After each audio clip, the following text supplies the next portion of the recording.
नमस्कार, city news 18 में आपका स्वागत है। मैं हूं जे के आसू। भारतीय जनता पार्टी ने विस्तार करना प्रारंभ कर दिया है। अध्यक्ष सभी मोर्चा के लगभग बना दिए हैं।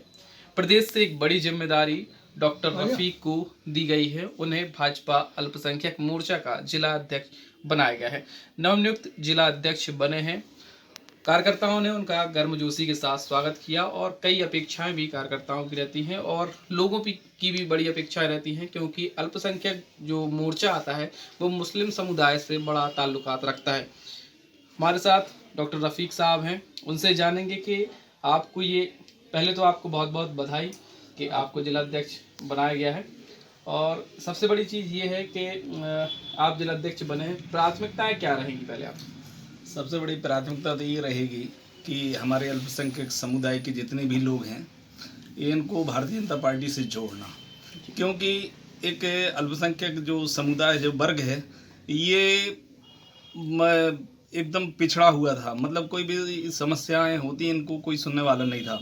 जब तक कांग्रेस की सरकार रही तो हमारे तीज और त्यौहार पुलिस के साए में मने।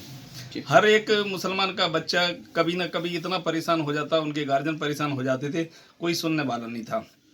कांग्रेस की तो ये नीति रही कि पहले मुसलमान के बच्चों को पकड़वाओ, फिर उनके दरवाजे पे मुसलमान उनके गार्जियन जाएं और फिर उनसे बात करके या उनका वो हालचाल करके, लेकिन कोई ने उनका साथ नहीं दिया। भारतीय जनता पार्टी एक नीतिगत पार्टी है। भारतीय जनता पार्टी के सिद्धांत हैं। भारतीय जनता पार्टी की जो विचारधारा है वो सबका साथ, सबका विकास और सबका साथ लेकर के भारतीय जनता पार्टी आगे बढ़ रही है। जैसे कि मुस्लिम समाज कम जुड़ता है भारतीय जनता पार्टी से, ऐसा क्यों है? भारतीय जनता पार्टी इसलिए मुस्लिम लोग जो भारतीय जनता पार्टी से जो जुड़ते हैं उनको डर दिखाया गया है। कांग्रेस का एक लंबे समय तक इस देश में राज रहा और उन्होंने डर दिखाया कि अगर भारतीय जनता पार्टी आ जाएगी तो मुसलमानों का रहना और पढ़ना लिखना सब दूभर हो जाएगा। लेकिन एक डर जो बना हुआ था वो भारतीय जनता पार्टी ने दूर किया है। अब पूरे देश में भारतीय जनता पार्टी से मुसलमान वर्ग बड़ी तेजी से जुड़ रहे हैं और हमारी प्राथमिकता भी रहेगी कि भारतीय जनता पार्टी से कैसे अल्पसंख्यक के लोग ज़्यादा से ज़्यादा जुड़ें। शिक्षा के क्षेत्र में अगर देखा जाए तो मुस्लिम समाज काफ़ी हद तक पीछे अन्य समाजों की अपेक्षा में। शिक्षा के लिए क्या काम करेंगे आप? क्या है कि जब हमारा देश आज़ाद हुआ तब हम लोग मुस्लिम वर्ग के लोग 33% सर्विस में थे, लेकिन एक लंबे समय तक कांग्रेस ने राज किया तो हमारी 2.5% पे हमारी जो कर्मचारी हैं मुसलमानों के वो 2.5% रह गया। लेकिन भारतीय जनता पार्टी ने उनको आगे बढ़ाने के लिए तो उनके अलग अलग योजनाएं, उनके प्रति भी योजनाएं हैं। और वैसे जब भी भारतीय जनता पार्टी काम करती है विकास की तो ये नहीं देखती कभी कि ये किसके लिए है, चाहे कि जितनी भी योजना है वो सबके लिए है।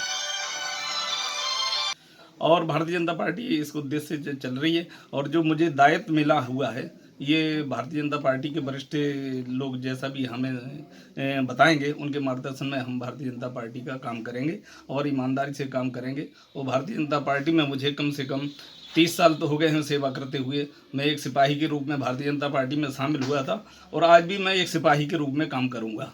आपको एक इतनी बड़ी जिम्मेदारी दी गई है, क्या कहना चाहेंगे भाजपा के लिए, कार्यकर्ताओं के लिए और जो आपके सहयोगियों के लिए? मैं सबसे पहले ये कहना चाहूँगा भारतीय जनता पार्टी के जो वरिष्ठ लोग हैं उन्होंने जो हमारे ऊपर जो विश्वास किया है तो उनके लिए धन्यवाद। और जितने भी कार्यकर्ता हैं हमारे और जो हमसे जुड़ेंगे या जुड़े हुए हैं उनका भी हम आधी रात के भी उनका काम करेंगे।